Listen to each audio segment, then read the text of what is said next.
Hi students, welcome to the ASPN classes. PUC second ಇಯರ್ದು last chapter ಪ್ರೊಬ್ಯಾಬಿಲಿಟಿನ ನಾನು discussion ಮಾಡ್ತಾ ಇದ್ದೆ. ಸೊ ಇದು ಥರ್ಡ್ ಸೆಷನ್ ಆಗಿದೆ. ಮೊದಲಿನ ಎರಡು ಸೆಷನಲ್ಲಿ ಫಸ್ಟ್ ಸೆಷನಲ್ಲಿ ಕಂಡೀಷನ್ ಪ್ರೊಬ್ಯಾಬಿಲಿಟಿ ಅಂದ್ರೇನು ಅದರ ಬಗ್ಗೆ ಇಂಟ್ರೊಡಕ್ಷನ್ನ ಡಿಸ್ಕಷನ್ ಮಾಡಿದ್ವಿ. ಅದಾದಮೇಲೆ ಸೆಕೆಂಡ್ ಸೆಷನಲ್ಲಿ 13.1 ಬರುವಂಥ ಪ್ರತಿಯೊಂದು ಎಕ್ಸಾಂಪಲ್ನ ನಾನು ಡಿಸ್ಕಷನ್ ಮಾಡಿದ್ದೆ.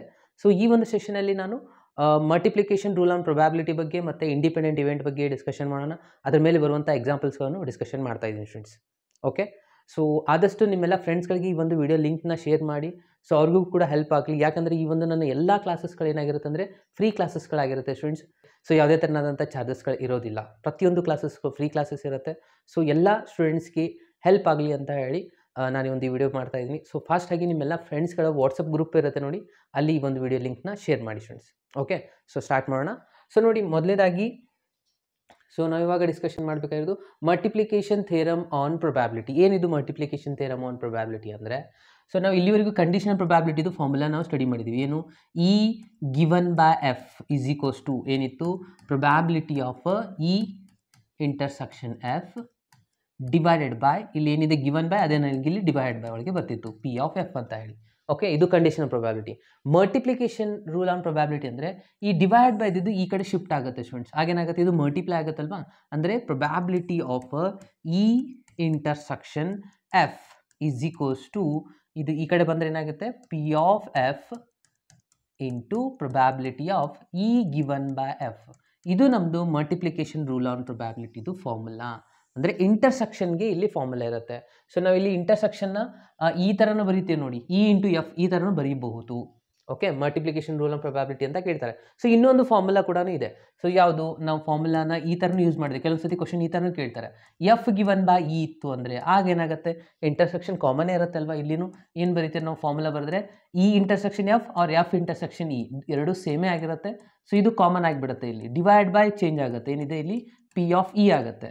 ಸೊ ಈ ಥರ ಇದ್ದಾಗ ನಾವು ಫಾರ್ಮುಲಾನ ಏನು ಯೂಸ್ ಮಾಡಬೇಕಂದ್ರೆ, ಇವಾಗ ಪಿ ಆಫ್ ಇ ಈ ಕಡೆ ಬಂದರೆ ಏನಾಗುತ್ತೆ, ಇಂಟು ಆಗುತ್ತೆ. ಅಗೇನ್ ಇಂಟರ್ಸೆಕ್ಷನ್ ಇರುತ್ತೆ.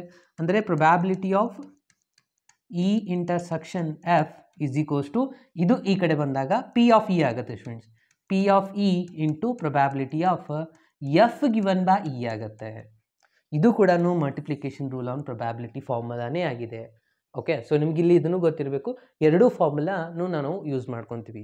So depend upon question. ಇಲ್ಲಿ ನಾವು ಯಾವ ಥರ ನೆನ್ಪಿಟ್ಕೋಬೇಕಪ್ಪ ಅಂದರೆ, ಸೊ ಮೊದಲಿಗೆ ಇಲ್ಲಿ ಏನು ತೊಗೊಂಡಿದ್ವಲ್ಲ, ಎಫ್ ತೊಗೊಂಡಿದ್ವಲ್ಲ. ಸೊ ಎಫ್ ಅನ್ನೋದು ಇಲ್ಲಿ ಏನಾಗಿರಬೇಕು, ಗಿವನ್ ದ್ಯಾಟ್ ಒಳಗೆ ಇರಬೇಕು. ಈ ತೊಗೊಂಡಿದ್ರೆ ಅದು ಗಿವನ್ನಲ್ಲಿ ಇರಬೇಕು. ಇಷ್ಟೇ ನೆನಪಿನಲ್ಲಿ ಇಟ್ಕೊಳ್ಳಿ. ಓಕೆ, ಸೊ ಐ ಥಿಂಕ್ ಇದು ನಿಮಗೆ ಅರ್ಥ ಆಗಿದೆ ಅಂತ ಅನ್ಕೊಂಡು, ಸೊ ಒಂದೆರಡು ಎಕ್ಸಾಂಪಲ್ ತೊಗೊಂಡ್ರೆ ನಮಗೆ ಅರ್ಥ ಆಗುತ್ತೆ. ಇಲ್ಲಿವರೆಗೂ ಜಸ್ಟ್ ಒಂದು ಪ್ರೊಬ್ಯಾಬಿಲಿಟಿ ಎಫ್ ಈ ಇವೆಂಟ್ ಈ ಥರ ಮಾಡ್ತಾ ಇದ್ವಿ. ಬಟ್ ಇವಾಗ ಎರಡೆರಡು ಇವೆಂಟ್ದು ಇಂಟರ್ಸೆಕ್ಷನ್ದು ಕ್ವಶನ್ ಕೇಳ್ತಾರೆ. ಯಾವ ಥರ, ಇವಾಗ ನೋಡಿ.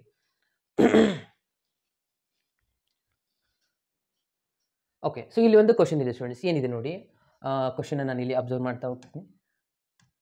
ಓಕೆ, ಸೊ ಇಲ್ಲೊಂದು ಕ್ವಶನ್ ಇದೆ ಎಕ್ಸಾಂಪಲ್ ನಂಬರ್ 8. ಇದು sold example. And earn contain, earn ಅಂತಂದರೆ ಇದು ಬಾಕ್ಸು. ಓಕೆ, ಬಾಕ್ಸ್ ಅಥವಾ ಬ್ಯಾಗ್ ಅಂತ ಅನ್ಕೋಬೋದು. ಇಲ್ಲಿ ಏನು ಹೇಳ್ತಾ ಇದ್ದಾರೆ, 10 ಬ್ಲ್ಯಾಕ್ ಬಾಲ್ಸ್ ಇದೆ, 5 ವೈಟ್ ಬಾಲ್ಸ್ಗಳಿದ್ದಾವೆ. 2 balls are drawn from one of the urn after the other ಅಂತ ಹೇಳ್ತಾರೆ. ಅಂದರೆ ಇಲ್ಲಿ ಏನು ಹೇಳ್ತಾ ಇದ್ದಾರೆ, ಇಲ್ಲಿ ಒಂದು ಬಾಕ್ಸ್ ಇದೆ ಅಂತ ಅಂದ್ಕೊಳ್ಳಿ. ಈ ಬಾಕ್ಸಲ್ಲಿ ಟೋಟಲ್ ಆಗಿ 10 ಬ್ಲ್ಯಾಕ್ ಬಾಲ್ಸ್ಗಳಿದ್ದಾವೆ ಸ್ಟೂಡೆಂಟ್ಸ್. ಅದಾದಮೇಲೆ 5 ವೈಟ್ ಬಾಲ್ಸ್ಗಳಿದ್ದಾವೆ. ಓಕೆ, ಇದರಲ್ಲಿಂದ 2 ಬಾಲ್ಸ್ಗಳನ್ನ ತೊಗೊತಾ ಇದ್ದಾರೆ. ಅದು ಹೇಗೆ, drawn from the earn one after the other ಅಂತ ಹೇಳ್ತಾರೆ. ಒಂದು ತೊಗೊಂಡ್ಮೇಲೆ ಹಾಗೆ ಇನ್ನೊಂದು ತೊಗೊತಾ ಇದ್ದಾರೆ. ಇಲ್ಲಿ ಇಂಪಾರ್ಟೆಂಟ್ ಅಬ್ಸರ್ವ್ ಮಾಡಬೇಕಾಗಿರೋದು ವಿತೌಟ್ ರಿಪ್ಲೇಸ್ಮೆಂಟ್. ಅಂದರೆ ಇವಾಗ ನೀವು ಒಂದು ಬಾಲ್ ತೊಗೊಂಡ್ರಿ, ಅದನ್ನ ವಾಪಸ್ ಬಾಕ್ಸಲ್ಲಿ ಹಾಕಂಗಿಲ್ಲ, ಸೈಡಲ್ಲಿ ಇಡೋದು. ಅದು ಬ್ಲ್ಯಾಕ್ ಇರ್ಬೋದು, ವೈಟ್ ಇರ್ಬೋದು, ಯಾವುದೇ ಹಾಗೇನು ಉಳಿದಿರೋ ಬಾಲಲ್ಲಿ ಇನ್ನೊಂದು ಬಾಲ್ನ ತೊಗೋಬೇಕು. ಅಂದರೆ ಒಟ್ಟು 2 ಬಾಲ್ನ ತೊಗೊಳ್ತಾ ಇದ್ದಾರೆ. ಇಲ್ಲಿದೆ ನೋಡಿ question, what is the probability that both drawn balls are black balls ಅಂತ ಹೇಳ್ತಾರೆ. ನೀವೇನು ತೊಗೊತಾ ಇದ್ದಾರಲ್ಲ, 2 ಬಾಲು ಬ್ಲ್ಯಾಕ್ ಬಾಲ್ ಆಗಿರಬೇಕು, ಇದ್ರದ್ದು ಪ್ರೊಬ್ಯಾಬಿಲಿಟಿ ಏನಾಗುತ್ತೆ ಅಂತ ಕೇಳ್ತಾ ಇದ್ದಾರೆ. ಓಕೆ, ಕ್ವಶನ್ ಅರ್ಥ ಆಯ್ತಲ್ಲ ಸ್ಟೂಡೆಂಟ್ಸ್? ಎಸ್, ಇಲ್ಲಿ ಮೇನ್ ಇಂಪಾರ್ಟೆಂಟ್ ಏನಪ್ಪ ಅಂತಂದರೆ ಕ್ವಶನ್ ಅರ್ಥ ಆಗಬೇಕು. ಕ್ವಶನ್ ಅರ್ಥ ಆಯ್ತಾ, 50% ಅಲ್ಲಿ ವರ್ಕ್ ನಿಮ್ಮದು ಕಂಪ್ಲೀಟ್ ಆಗಿರುತ್ತೆ. ಮುಂದೆ ಸಾಲ್ವ್ ಮಾಡೋದು ಭಾಳ ಕಡಿಮೆ ಇರುತ್ತೆ. ಓಕೆ, ಸೊ ಕೊಟ್ಟಿರುವಂಥದ್ದು ಡಾಟಾ ಕ್ಲಿಯರ್ ಇದೆ. 2 ಬಾಲ್ನ ತೊಗೋಬೇಕು, ಇವೆರಡರದ್ದು ಪ್ರೊಬ್ಯಾಬಿಲಿಟಿ ಮಾಡಬೇಕು. ಇಲ್ಲಿ ಕೇರ್ಫುಲ್ಲಾಗಿ ಅಬ್ಸರ್ವ್ ಮಾಡಿ. ಸೊ 2 ಬಾಲು ಬ್ಲ್ಯಾಕ್ ಬಾಲೇ ಆಗಬೇಕು. ಸೊ ಫಸ್ಟ್ ಇವೆಂಟ್ ಇನ ನಾನು ಇಲ್ಲಿ ಏನು ತೊಗೊತಾ ಇದ್ದೀನಪ್ಪ ಅಂದರೆ, first drawn ball is a black ball. ಕರೆಕ್ಟಾ? ಇವೆಂಟ್ ಇ ಆ್ಯಂಡ್ ಎಫ್ನ ಡಿನೋಟ್ ಮಾಡ್ಕೋಬೇಕಾಗಿರೋದು. ಇಲ್ಲೇನು ಫಸ್ಟ್ ಆ್ಯಂಡ್ ಸೆಕೆಂಡ್ ಎರಡೂ ಬ್ಲ್ಯಾಕ್ ಬಾಲೇ ಆಗಬೇಕು. ಫಸ್ಟ್ ಒನ್ ನಾನು ಇಲ್ಲಿ ಬರಿತಾ ಇದ್ದೀನಿ, probability of E. First drawn ball is a black ball. Okay, total ಬಾಲ್ಸ್ಗಳು ಎಷ್ಟಿದೆ ಅದು ನಮ್ಮದು ಸ್ಯಾಂಪಲ್ ಸ್ಪೇಸ್. ಎಷ್ಟಿದೆ ಬಾಲ್ಸು? ಟೋಟಲಿ 15 ಬಾಲ್ಸ್ ಇದೆ, ಅದು ನಮ್ದು ಇಲ್ಲಿ ಸ್ಯಾಂಪಲ್ ಸ್ಪೇಸು. ಇದರಲ್ಲಿ ಬ್ಲ್ಯಾಕ್ ಬಾಲ್ಸ್ಗಳು ಎಷ್ಟಿದ್ದಾವೆ? 10 ಇದ್ದಾವೆ. ಅಂದರೆ 10/15 ಅನ್ನೋದು ಫಸ್ಟ್ ಒಂದು ಆನ್ಸರ್ ಆಯಿತು. ಇನ್ನು ಸೆಕೆಂಡ್ ಒನ್ ಏನಿದೆ, ಸೆಕೆಂಡ್ ಒನ್ ನಾನು ಬಾಲ್ ತೊಗೋಬೇಕು, ಅದು ಕೂಡ ಏನಾಗಿರಬೇಕು? ಬ್ಲ್ಯಾಕ್ ಬಾಲೇ ಆಗಿರಬೇಕು. ಓಕೆ, ಸೆಕೆಂಡ್ ಒನ್ ನಾನು ತೊಗೋಬೇಕಂದ್ರೆ ಫಸ್ಟ್ ಒನ್ ಆಲ್ರೆಡಿ ಅಕರ್ ಆಗಿದೆ ಅಲ್ವಾ ಫ್ರೆಂಡ್ಸ್? ಅದರ ಸಲುವಾಗಿ ಇದನ್ನು ನಾವು ಯಾವ ಥರ ಬರೀಬೇಕಂದ್ರೆ F/E ಅಂತ ಬರೀಬೇಕು. ಯಾಕೆ ಅಂದರೆ ನಾನು ಇವಾಗ ಸೆಕೆಂಡ್ ಬಾಲ್ ಬ್ಲ್ಯಾಕ್ ಬಾಲ್ ತೊಗೊಳಕ್ಕೆ ಹೋಗ್ಬೇಕಂದ್ರೆ ಫಸ್ಟ್ ಬಾಲ್ ತೊಗೊಂಡಿರಬೇಕು. ಅದು ಏನು ಹೇಳ್ತಾರೆ? Without replacement. ಅಂದರೆ ಒಂದು ಬಾಲ್ ತೊಗೊಂಡಿದ್ರೆ ಬ್ಲ್ಯಾಕ್ ಬಾಲ್, ಅದನ್ನು ಸೈಡಿಗೆ ಇಟ್ಕೋಬೇಕು. ಸೊ ಒಂದು ಬಾಲ್, ಯಾವುದೋ ಒಂದು ಬ್ಲ್ಯಾಕ್ ಬಾಲ್ ತೊಗೊಂಡಿದ್ರೆ ಅಂದರೆ ಟೋಟಲ್ ಬ್ಲ್ಯಾಕ್ ಬಾಲ್ ಉಳಿತೆಷ್ಟು? 9 ಬಾಲ್ ಉಳಿದಿದೆ. White ball as it is ಅಷ್ಟೇ ಇದೆ. ಓಕೆ, ಇವಾಗ ಒಂದು ಬಾಲ್ ತೊಗೊಂಡ್ಮೇಲೆ ಇದು ಟೋಟಲಿ ಸ್ಟ್ರೆಂತು ಆ್ಯಡ್ ಮಾಡಿದ್ರೆ 14 ಬಾಲ್ಸ್ಗಳು ಇದ್ದಾವೆ. ಅಂದರೆ ಸೆಕೆಂಡ್ ಬಾಲ್ ತೊಗೊಳ್ಳುವಾಗ ಟೋಟಲ್ ಬಾಲ್ಸ್ಗಳು ಎಷ್ಟು ಉಳಿದಿರುತ್ತೆ? 14 ಉಳಿದಿರುತ್ತೆ. ಅದರಲ್ಲಿ ಸೆಕೆಂಡ್ ಒನ್ ಮತ್ತೆ ಬ್ಲ್ಯಾಕ್ ಬಾಲೇ ತೊಗೋಬೇಕಂದ್ರೆ 9 ಬಾಲ್ ಉಳಿದಿರುತ್ತೆ. 9/14 ಇಷ್ಟೇ ಇರೋದು. ಇವೆರಡು ಸಿಕ್ಕಾದ್ಮೇಲೆ ಇವಾಗ ಮಲ್ಟಿಪ್ಲಿಕೇಶನ್ ರೂಲ್ ಪ್ರೊಬ್ಯಾಬಿಲಿಟಿ ಫಾರ್ಮುಲಾನ ಅಪ್ಲೈ ಮಾಡೋಣ. E intersection F is equals to, ಇವೆರಡೇ ಫಾರ್ಮುಲಾ ಅದಲ್ವಾ? ಸೊ ಪಿ ಆಫ್ ಇ, ಇಲ್ಲಿ ಇ ಬರೆದ್ರೆ ನೆನಪಿಟ್ಕೊಳ್ಳಿ, F/(given by) ಒಳಗೆ ಇನೇ ಬರಬೇಕು. ಸೊ ಇದ್ರದ್ದು ಆನ್ಸರ್ ಆಲ್ರೆಡಿ ನೀವು ಬರ್ದಿದ್ದೀರಾ, 10/15 ಇದೆ ಇಂಟು ಇದರ ಆನ್ಸರ್ ಇದೆ 9/14. ಸೊ ಇಲ್ಲಿ ಕ್ಯಾನ್ಸಲ್ ಮಾಡ್ಕೊಳ್ಳಿ. 5 2s 5 3s, again 2 1s 2 7s, 3 1s 3 3s students. ಅಂದರೆ 3/7 ಈಸ್ ದ ಲಾಸ್ಟ್ ಆನ್ಸರ್. ಅರ್ಥ ಆಗ್ತಾ ಇದೆ ಅಲ್ವಾ? ಸಿಂಪಲ್ ಇದೆ ಅಲ್ವಾ ಸ್ಟೂಡೆಂಟ್ಸ್ ಕ್ವಶನ್ನು? ಸೊ ಇದೇ ಥರನಾಗಿ ಈ ಕ್ವಶನ್ಸ್ಗಳನ್ನ ಅರ್ಥ ಮಾಡಬೇಕು. ಇಲ್ಲಿ ನಾವು ನೆನ್ಪು ಇಟ್ಕೊಳ್ಳಿ, find the probability, both word ಬಂತು ಆ್ಯಂಡ್ ಸಿಂಬಲ್ ಬಂತು ಅಂದರೆ ಅಂಡರ್ಸ್ಟ್ಯಾಂಡ್ ಮಾಡ್ಕೋಬೇಕು ಇಂಟರ್ಸೆಕ್ಷನ್ ಅದು ಮಲ್ಟಿಪ್ಲಿಕೇಶನ್ ರೂಲ್ ಪ್ರೊಬ್ಯಾಬಿಲಿಟಿ ಎಕ್ಸಾಂಪಲ್ ಆಗಿದೆ ಅಂತ. ಓಕೆ ಸ್ಟೂಡೆಂಟ್ಸ್, ನಾನು ಇವಾಗ ಸೆಕೆಂಡ್ ಕ್ವಶನ್ ಸಾಲ್ವ್ ಮಾಡ್ತಾ ಇದ್ದೀನಿ. ಸೆಕೆಂಡ್ ಒನ್ ಕ್ವಶನ್ ನೋಡಿ, ಇಲ್ಲಿನೂ ಅದೇ ಥರನಾಗಿರುವಂಥದ್ದು. ಕ್ವಶನ್ ಮೊದಲಿಗೆ ಕೇರ್ಫುಲ್ಲಾಗಿ ಅಬ್ಸರ್ವ್ ಮಾಡಿ. ಏನು ಹೇಳ್ತಾ ಇದ್ದಾರೆ ಇಲ್ಲಿ? 3 cards ಆರ್ ಡ್ರಾನ್ ಅಂತ ಹೇಳ್ತಾ ಇದ್ದಾರೆ. ಓಕೆ, ಸೊ ಏನಿದೆ ಇದು ಕೂಡ ಸಾಲ್ಡ್ ಎಕ್ಸಾಂಪಲ್ ಇದೆ. 3 cards ಆರ್ ಡ್ರಾನ್ ಅಂತ ಹೇಳ್ತಾ ಇದ್ದಾರೆ ಸಕ್ಸೆಸ್ಫುಲಿ ವಿತೌಟ್ ರಿಪ್ಲೇಸ್ಮೆಂಟ್. ಇಲ್ಲಿ ಕೂಡ ಸೇಮ್ ಕಂಡೀಷನ್ ಇದೆ, without replacement. A pack of 52 playing cards. What is the probability that first 2 cards are king ಅಂತ ಹೇಳ್ತಾರೆ. ಮೊದಲೇ 2 ಕಾರ್ಡ್ಸು ಕಿಂಗ್ ಆಗಿರಬೇಕು, ಅದಾದಮೇಲೆ ಥರ್ಡ್ ಕಾರ್ಡ್ ಏನಾಗಿರಬೇಕು? ಏಸ್ ಆಗಿರಬೇಕು ಅಂತ ಹೇಳ್ತಾ ಇದ್ದಾರೆ. ಕರೆಕ್ಟಾ? ಸೊ ಇಲ್ಲಿ ಕೊಟ್ಟಿರುವಂಥ ಕ್ವಶನ್ ಪ್ರಕಾರ ನಮಗೆ ಏನು ಗೊತ್ತಿರಬೇಕಂದ್ರೆ ಕಾರ್ಡ್ಸದ್ದು ಕಂಪ್ಲೀಟ್ ಡೀಟೇಲ್ ಗೊತ್ತಿರಬೇಕು ಸ್ಟೂಡೆಂಟ್ಸ್. ಸೊ ಫಾಸ್ಟಾಗಿ ನಾನು ನಿಮಗೆ ಕಾರ್ಡ್ಸದ್ದು ಡೀಟೇಲ್ಸ್ಗಳನ್ನ ನಿಮಗೆ ಹೇಳ್ಕೊಡ್ತಾ ಇದ್ದೀನಿ, ಅಬ್ಸರ್ವ್ ಮಾಡಿ. ಓಕೆ ಫ್ರೆಂಡ್ಸ್, ಸೊ ಫಾಸ್ಟಾಗಿ ನಾವು ಎಷ್ಟು ಪ್ಲೇಯಿಂಗ್ ಕಾರ್ಡ್ಸ್ ಇರುತ್ತೆ, ಕಾರ್ಡ್ಸ್ ಬಗ್ಗೆ ಒಂದು ಡೀಟೇಲ್ ಆಗಿ ಇನ್ಫಾರ್ಮೇಷನ್ ಕೊಡ್ತಾ ಇದ್ದೀನಿ. ಸೊ ಅಬ್ಸರ್ವ್ ಮಾಡಿ, ಯಾಕಂದರೆ ಇದ್ರದ್ದು ಕೌಂಟು ಪ್ರಾಪರಾಗಿ ನಮ್ಗೆ ಗೊತ್ತಿದ್ರೆ ಎಕ್ಸಾಂಪಲ್ ಸಾಲ್ವ್ ಮಾಡ್ಲಿಕ್ಕೆ ಬರುತ್ತೆ. ಇಲ್ಲ ಅಂದರೆ ಭಾಳಷ್ಟು ಕನ್ಫ್ಯೂಷನ್ ಆಗುತ್ತೆ, ರಾಂಗ್ ಆನ್ಸರ್ ಬರೆಯುವಂಥ ಚಾನ್ಸಸ್ ಇರುತ್ತೆ. ಓಕೆ, ಸೊ ಫಾಸ್ಟಾಗಿ ಅಬ್ಸರ್ವ್ ಮಾಡಿ. ಟೋಟಲ್ ಕಾರ್ಡ್ಸ್ಗಳು ಎಷ್ಟಿರುತ್ತಪ್ಪ ಅಂತಂದರೆ 52 ಕಾರ್ಡ್ಸ್ಗಳಿರುತ್ತೆ ಸ್ಟೂಡೆಂಟ್ಸ್. ಟೋಟಲಿ ಕಾರ್ಡ್ಸ್ಗಳು ಎಷ್ಟಿರುತ್ತೆ? 52 ಕಾರ್ಡ್ಸ್ ಇರುತ್ತೆ. ಇದರಲ್ಲಿ 2 ಪಾರ್ಟ್ಸ್ ಇದೆ. 2 ಪಾರ್ಟ್ಸ್ ಅಂದರೆ ಒಂದು ಬ್ಲ್ಯಾಕ್ ಕಲರ್ ಕಾರ್ಡ್ಸ್ ಇದೆ, ಒಂದು ರೆಡ್ ಕಲರ್. ನೀವು ನೋಡ್ಬೋದು ಇಲ್ಲಿ ಫಸ್ಟ್ ರೋ ಮತ್ತು ಲಾಸ್ಟ್ ರೋ 2 ಬ್ಲ್ಯಾಕ್ ರೋ ಇದೆ, ಮಿಡಲಲ್ಲಿ ಇರುವಂಥ 2 ರೆಡ್ ಇದೆ. ಅಂದರೆ ಇದು 26, ಇದು 26, 2 ಕರೆಕ್ಟಾಗಿ 2 ಈಕ್ವಲ್ ಪಾರ್ಟ್ಸ್ಗಳಾಗಿದ್ದಾವೆ. ಓಕೆ, ಅಗೇನ್ ರೆಡ್ ಕಾರ್ಡಲ್ಲೇ 2 ಮತ್ತೆ ರೋಗಳಿದ್ದಾವೆ. ಓಕೆ, ಸೊ ಅದರಲ್ಲಿ ಬ್ಲ್ಯಾಕಲ್ಲಿನೂ 2 ರೋಗಳಿದ್ದಾವೆ, ರೆಡ್ಡಲ್ಲಿನೂ 2 ರೋಗಳಿದ್ದಾವೆ. ಸೊ ಬ್ಲ್ಯಾಕಲ್ಲಿರುವಂಥ ಈ ಫಸ್ಟ್ನೇ ರೋ ಏನಿದೆಯಲ್ಲ, ಇದೊಂದು ರೋ ಇದೆ, ಅಗೇನ್ ಇಲ್ಲೊಂದು ರೋ ಇದೆ ಸ್ಟೂಡೆಂಟ್ಸ್. ಓಕೆ, ಸೊ ಇದಕ್ಕೆ ಒಂದು ಸ್ಪೇಡ್ ಕಾರ್ಡ್ ಅಂತ ಕರೀತಾರೆ, ಒಂದು ಕ್ಲಬ್ ಕಾರ್ಡ್ ಅಂತ ಕರೀತಾರೆ ಬ್ಲ್ಯಾಕಲ್ಲಿ. ಓಕೆ, ಒಂದು ಸ್ಪೇಡ್ ಕಾರ್ಡ್, ಒಂದು ಕ್ಲಬ್ ಅಥವಾ ಕ್ಲೆವರ್ ಅಂತಲೂ ಕರೀತಾರೆ. ಇನ್ನು ರೆಡ್ ಕಾರ್ಡಲ್ಲಿ ಇದು ಹಾರ್ಟ್ ಕಾರ್ಡ್ ಆಗಿದೆ, ಇದು ಡೈಮಂಡ್ ಕಾರ್ಡ್ ಆಗಿದೆ ಸ್ಟೂಡೆಂಟ್ಸ್. ಓಕೆ, ಇದು ಫಸ್ಟ್ ಒನ್ ಏನಿದೆ ಅಂತಂದರೆ ಇದು ಹಾರ್ಟ್ ಕಾರ್ಡ್. ಇದೇನಿದೆ ಕಾಣಿಸ್ತಿದೆಯಲ್ಲ, ನಿಮ್ಗೆ ಗೊತ್ತಿದೆ ಇದು ಸಿಂಬಲ್, ಇದು ಹಾರ್ಟ್ ಕಾರ್ಡ್ ಆಗಿರುತ್ತೆ, ಇದು ಡೈಮಂಡ್ ಅಂತ ಕರೀತಾರೆ. ಸೊ ರೆಡ್ಡಲ್ಲಿ ಅಂದರೆ ಇವುಗಳಿಗೆ ಈ 4 ರಿಸಲ್ಟ್ಗಳಿಗೆ ಏನಂತ ಕರೀತಾರೆ ಅಂದರೆ ಸೂಟ್ಸ್ ಅಂತ ಕರೀತಾರೆ. ಟೋಟಲಿ 4 ಸೂಟ್ಸ್ಗಳಿದ್ದಾವೆ. ಯಾವುದು? Speed, club, heart, diamond. ಇವು ಎಷ್ಟೆಷ್ಟು ಇರ್ತಾವಪ್ಪ ಅಂದರೆ ಇವು 13 13 13 13 ಇರುತ್ತೆ. ಓಕೆ, ಸೊ ಇನ್ನೊಂದು ಪಿಕ್ಚರ್ನ ನಿಮಗೆ ತೋರಿಸ್ತೀನಿ, ಮತ್ತೆಷ್ಟು ಕ್ಲಿಯರಾಗಿ ಗೊತ್ತಾಗುತ್ತೆ. ಓಕೆ, ಸೊ ಇಲ್ಲಿದೆ ನೋಡಿ, ಇವಾಗಲೇ ನಾನು ನಿಮ್ಗೆ ಹೇಳಿದೆ, ಇಲ್ಲಿ ಸ್ವಲ್ಪ ಅರೇಂಜ್ಮೆಂಟ್ ಚೇಂಜ್ ಇದೆ. ಸೊ ಫಸ್ಟ್ ಒನ್ ಇವಾಗಲೇ ಇಲ್ಲಿ ಟೋಟಲ್ ಕಾರ್ಡ್ಸ್ಗಳು 52 ಇದೆ. ಸೊ ಇವೆರಡು ರೆಡ್ ಕಾರ್ಡ್ಸ್ಗಳು ಆಗಿದ್ದಾವೆ, ಸೊ ಇವೆರಡು ಬ್ಲ್ಯಾಕ್ ಕಾರ್ಡ್ಸ್ಗಳಾಗಿದ್ದಾವೆ. ಓಕೆ, ಸೊ ಬ್ಲ್ಯಾಕ್ ಕಾರ್ಡ್ಸಲ್ಲಿ ಬರುವಂಥದ್ದು ಫಸ್ಟ್ ಒನ್ ಈ ಸಿಂಬಲ್ ನೋಡಿ, ಈ ಸಿಂಬಲ್ಗೆ ನಾವು ಏನಂತ ಕರಿತೀವಿ? ಸ್ಪೇಡ್ ಅಂತ ಕರಿತೀವಿ. ಇದಕ್ಕೆ ನಾವು ಕ್ಲಬ್ ಅಂತ ಕರಿತೀವಿ ಅಥವಾ ಕ್ಲೆವರ್ ಅಂತಲೂ ಕರೀತಾರೆ ಇದಕ್ಕೆ. ಓಕೆ, ಸೊ ಅದಾದಮೇಲೆ ಇದಕ್ಕೆ ಡೈಮಂಡ್ ಕಾರ್ಡ್ ಅಂತ ಕರಿತೀವಿ. ಈ ಸಿಂಬಲ್ ಡೈಮಂಡ್ ಆಗಿರುತ್ತೆ, ಇದು ಹಾರ್ಟ್ ಸಿಂಬಲ್ ಆಗಿರುತ್ತೆ, ಇದು ನಿಮ್ಗೆ ಗೊತ್ತಿದೆ. ಸೊ ಇದಕ್ಕೆ ಹಾರ್ಟ್ ಅಂತ. ಇವೆಲ್ಲನೂ ಎಷ್ಟೆಷ್ಟಿದ್ದಾವೆ? ಇವೆಲ್ಲನೂ 13 13 13 ಕಾರ್ಡ್ಸ್ಗಳಿರುತ್ತೆ ಸ್ಟೂಡೆಂಟ್ಸ್. 13 13 ಎಲ್ಲನೂ ಆ್ಯಡ್ ಮಾಡಿದ್ರೆ 52 ಕಾರ್ಡ್ಸ್ಗಳಾಗಿರುತ್ತೆ. ಸೊ ಇದರಲ್ಲಿ ಫಸ್ಟ್ ಒನ್ ರೋ ನೋಡಿ ಏನಿದೆ? ಏಸ್ ಕಾರ್ಡ್ ಅಂತ ಇದೆ. ಎ ಅಂತಂದರೆ ಏನಂತ ಕರೀತಾರೆ? ಇದಕ್ಕೆ ಏಸ್ ಕಾರ್ಡ್ಸ್ ಅಂತ ಕರೀತಾರೆ. ಇವು ಎಷ್ಟಿರುತ್ತಪ್ಪ ಅಂದರೆ ಇವು 4 ಕಾರ್ಡ್ಸ್ಗಳಿದ್ದಾವೆ.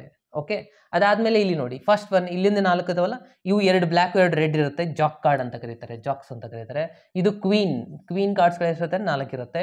ಕಿಂಗ್ ಕಾರ್ಡು 4 ಇರುತ್ತೆ. ಇವಾಗ ಕ್ವಶನ್ ಕೇಳಿದೆ ಅದೇ, ಕಿಂಗು 2 ಇರಬೇಕು, ಆಮೇಲೆ ಒಂದು ಏಸ್ ಇರಬೇಕು. ಅಂದರೆ ಕಿಂಗ್ ಟೋಟಲ್ ಕಾರ್ಡ್ಸ್ಗಳು ಎಷ್ಟಿದ್ದಾವೆ?